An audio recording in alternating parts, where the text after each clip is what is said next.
आज जो आज़ादी है हमारी, हम यकीनन हमारा मुल्क, हम जिस मुल्क से भारत से बहुत प्यार करते हैं, हमारा मुल्क आज़ाद हो गया, लेकिन आज भी इस मुल्क के आवाम जो है गुलाम है। आज़ादी के बाद से मुसलसल हमारी नौकरियों को कम कर दिया गया। जहां मुसलमान सरकारी मुलाजमत में 30 से 40% हुआ करते थे, आज जो है वो सिर्फ 1% रह गए। तालीम में आपको बढ़ चढ़ के हिस्सा लेना होगा, आपको कलम का धनी बनना होगा, आपको जबान का धनी बनना होगा, आपको दीगर जो हुनर है उसमें आपको बहुत बढ़ चढ़ के उसमें काबिल बनना होगा। ना होगा रायगा खून शहीदान वतन हरगिज, यही सुर्खी बनेगी एक दिन उन्वान आज़ादी। हम खून की किस्तें तो कई दे चुके, लेकिन ए खाके वतन कर्ज अदा क्यों नहीं होता।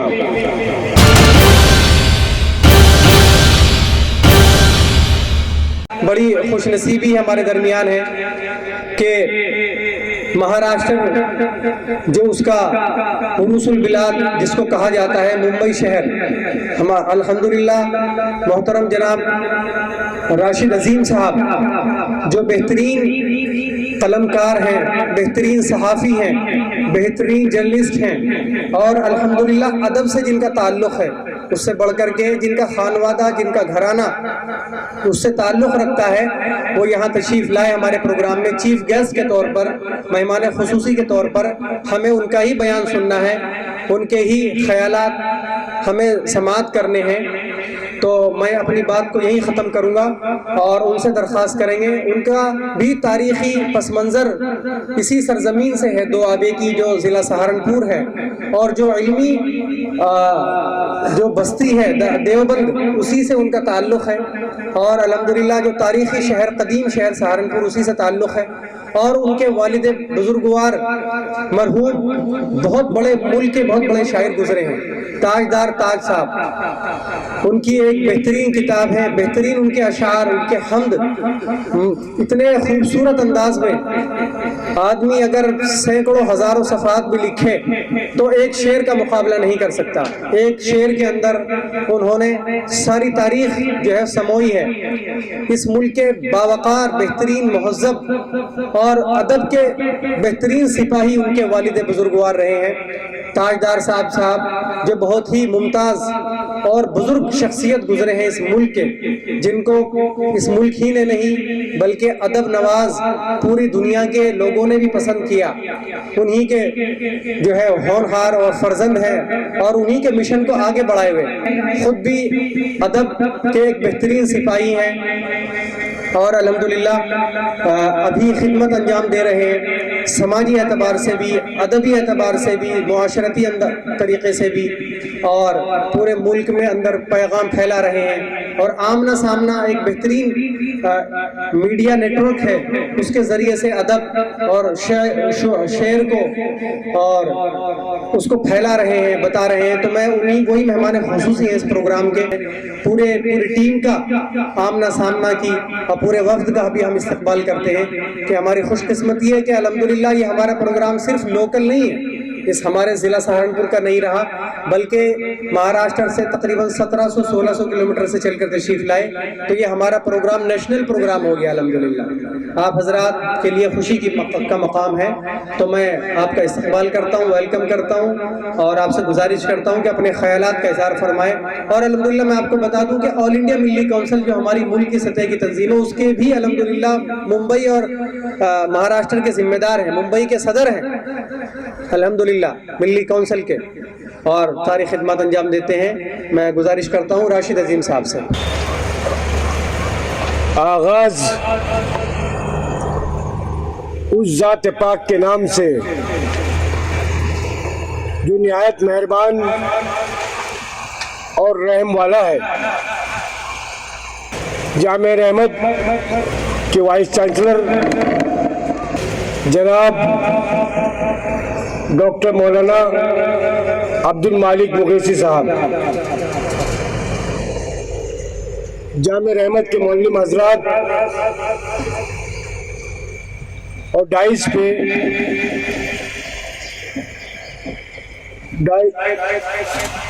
मज़ाहिरुल के बानी मौलाना अहमद अली मुहद्दिस और दूसरे हमारे अकाबरीन के खानवादे से ताल्लुक़ रखने वाले मेराजुल नबी साहब मेरे साथ बम्बई से तशरीफ लाए, कारी शहाबुद्दीन सिद्दीकी साहब और अजीज तलबा, बेहद मुसर्रत का मकाम है मेरे लिए कि मुझे आज आप अजीज तलबा के दरमियान आने का मौका मिला, कहने का मौका मिला जश्न आज़ादी, यौम आज़ादी के मौके पर। सारे तलबा अजीज ने जिस तरह से अपने ख्यालात का इजहार किया, गीत के जरिए मुल्क के आज़ादी के तराने गाए, अपने आबा अजदाद की कुर्बानियों का जिक्र किया और मुझसे पेशतर डॉक्टर मौलाना अब्दुल मुकीसी साहब ने आपके सामने तफसील से मुल्क में जो हमारा काबीन ने, हिंदुस्तान के मुसलमानों ने जो कुर्बानियां दी उसे पेश की। मोहतरम साहिबान, अजीज तलबा, इस मुल्क की आज़ादी में जितना औरों का पसीना नहीं बहाया है उससे ज्यादा हमने खून बहाया है। आज से 75 साल पहले हम अंग्रेजों के गोरों के गुलाम थे, लेकिन आज हमारा मुल्क उन काले फिरका परस्त मुतासिब लोगों के दस्त में चला गया है जिनके हम गुलाम होकर रह गए। आज जो आज़ादी है हमारी, हम यकीनन हमारा मुल्क, हम जिस मुल्क से, भारत से बहुत प्यार करते हैं, हमारा मुल्क आज़ाद हो गया, लेकिन आज भी इस मुल्क के आवाम जो है गुलाम है उन सत्ताधारियों के, उन भ्रष्टाचार लोगों के, उन कालाबाजारियों के, बिलखुसूस मुसलमान इस मुल्क का, जिन पर तरह तरह की पाबंदियां लगाई जा रही है। आज हमारे पहनने पर पाबंदी, हमारी ग़िज़ा पर पाबंदी, हमारी तालीम पर पाबंदी, हमारे रोजगार पर पाबंदी। कहने का मकसद ये है कि आज भी 75 सालों बाद हमें इंसाफ नहीं मिला, जबकि जब मुल्क आज़ाद हो रहा था और जब आज़ादी मिली बेहद खुशी का मकाम था, जश्न मनाया जा रहा था, लेकिन वही अफसोस की बात, मुल्क में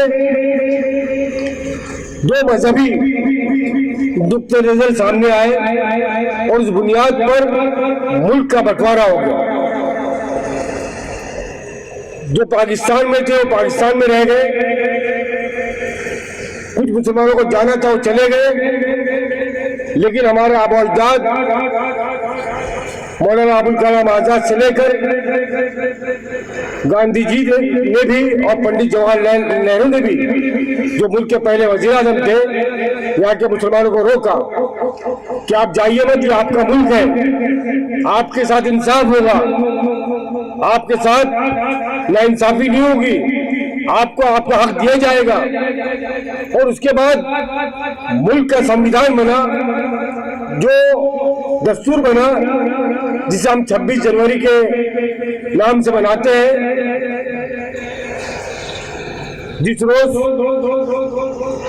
मुल्क का दस्तूर नाफिज हुआ और इस दस्तूर में बाबा साहब अम्बेडकर की टीम ने जो दस्तूर बनाया जो कानून बनाया उसमें ये बात कही गई कि इस मुल्क में रहने वाले, बसने वाले सभी तबकात को, सभी समाज के लोगों को, सभी मजहब के लोगों को, सभी जबान के मानने वालों को बराबर के हुकूक दिए जाएंगे। लेकिन हमने देखा कि आजादी के बाद से मुसलसल हमारी नौकरियों को कम कर दिया गया। जहां मुसलमान सरकारी मुलाजमत में 30 से 40% हुआ करते थे, आज जो है वो सिर्फ 1% रह गए। यहाँ तक के प्राइवेट जो सेक्टर है वहां पर नौकरियों के लिए जो हमारे दरवाजे बंद करने की कोशिश की जा रही है, लेकिन इस कोशिश को नाकाम बनाने की जिम्मेदारी मेरे बच्चों, मेरे अजीज तलबा आप पर है। उसको आप नाकाम कैसे बनाएंगे? आपको अपनी काबिलियत से बनाना होगा। आप मदारिस के बच्चे हैं, इस्लाम के सिपाही हैं। अल्लाह ताला ने आपको जो जिम्मेदारी दी है, क्योंकि अल्लाह ताला ने सबको अलग अलग जिम्मेदारियां दी है और हमें उस जिम्मेदारियों के लिए चुन लिया है कि आपको ये जिम्मेदारी मुल्क मिल्लत के लिए, इंसानियत के लिए अदा करनी है।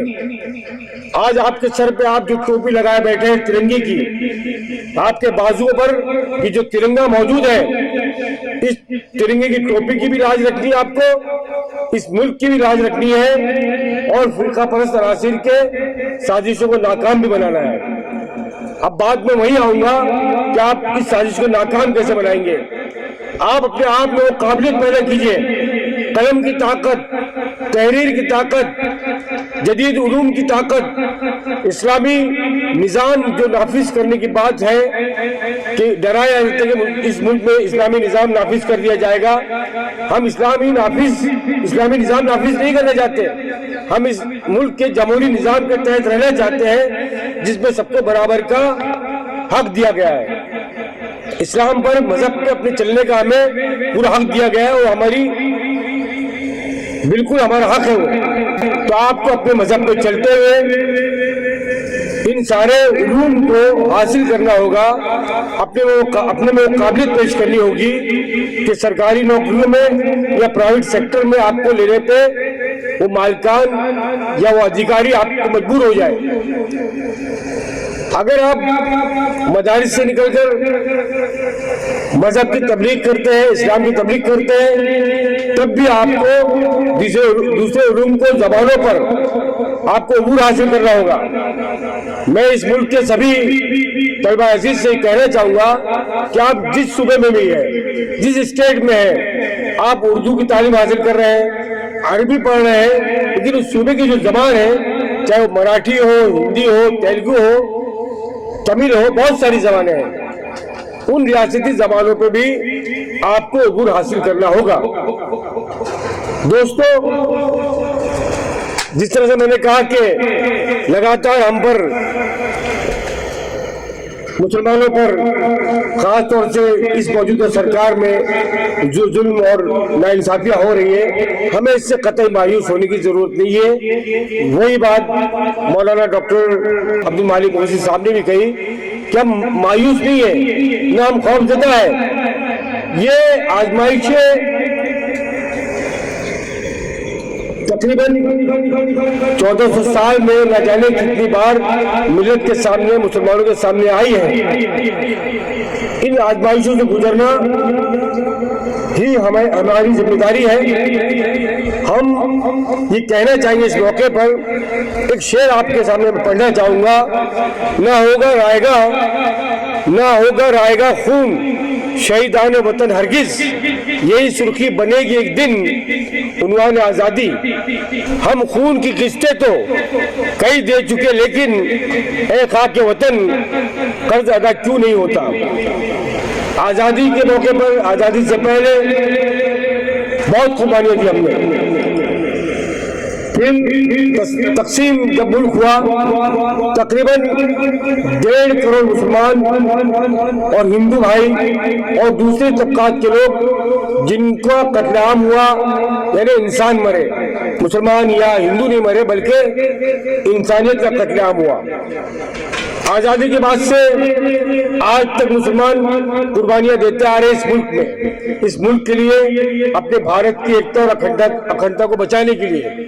हम सब्र-ओ-ज़ब्त के साथ में बिल्कुल काम कर रहे हैं। अगर हम पर कोई हमला कर, हमें ये कहा जाता है कि आपको अपने किरदार से इस मुल्क में बताना होगा कि हमारा किरदार क्या है, और हमने यकीनन अपना किरदार बताया। हमने तशद्दुद का जवाब कभी तशद्दुद से नहीं दिया, हमने सब्र का दामन कभी हाथ से जाने नहीं दिया, और यही हमें करना है। हमें अपने आप को मजबूत करना होगा। वो मजबूती सिर्फ तालीम से आएगी। तालीम में आपको बढ़ चढ़ के हिस्सा लेना होगा, आपको कलम का धनी बनना होगा, आपको जबान का धनी बनना होगा, आपको दीगर जो हुनर है उसमें आपको बहुत बढ़ चढ़ के उसमें काबिल बनना होगा। तहरीर और तकरीर की ताकत बहुत होती है। जब आप पढ़ाई करेंगे, दूसरी जबानें जानेंगे, तो इस मुल्क के संविधान को भी जानेंगे, और जब इस मुल्क के संविधान को जानेंगे तो हम अपनी लड़ाई को जो है, अपनी लड़ाई जो हमारे साथ में नाइंसाफी हो रही है, इस कानून के दायरे में रहते हुए दस्तूर के मुताबिक उस लड़ाई को लड़ने का भी काम करेंगे। इस मुल्क में सभी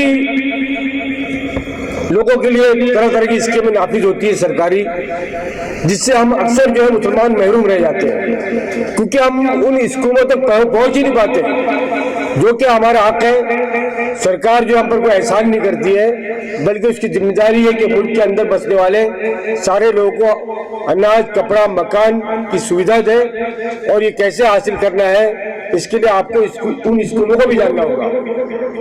बात निकलेगी तो बहुत दूर तक जाएगी। मैं आप सभी को, देशवासियों को एक बार फिर 75वीं भारत की जश्न आज़ादी पर मुबारकबाद पेश करता हूँ, और इन दो शेरों के साथ अपनी बात को खत्म करता हूँ। वतन की खाक जरा एड़िया रगड़ने दे, वतन की खाक जरा एड़िया रगड़ने दे, मुझे यकीन है पानी यहीं से निकलेगा। हम भी तेरे बेटे हैं, हम ये भारत से कहते हैं, हम भी तेरे बेटे हैं, जरा देख हमें भी। हम भी तेरे बेटे हैं, जरा देख हमें भी। ऐ खाक के वतन, तुझसे शिकायत नहीं करते, हम शिकायत नहीं करते, अपने हक चाहते हैं। जैसे कि आप जानते हैं कि मौलाना डॉक्टर अब्दुल मालिक मुकीसी साहब all India military council Saharanpur के भी सदर हैं, और यही जिम्मेदारी मैं मुंबई में अदा कर रहा हूँ। ऑल इंडिया मिलिट्री काउंसिल के सदर की हैसियत से जो मुकीसी साहब काम कर रहे हैं वो बहुत काबिल तारीफ है, और आज उन्होंने मुझे मौका मिला कि ऑल इंडिया मिलिट्री काउंसिल के मंच से मैं आप सबके दरमियान बात कर सकूं। मैं डॉक्टर अब्दुल मालिक मुकीसी साहब का बहुत बहुत शुक्रिया अदा करता हूँ। अल्लाह हाफिज, जय भारत।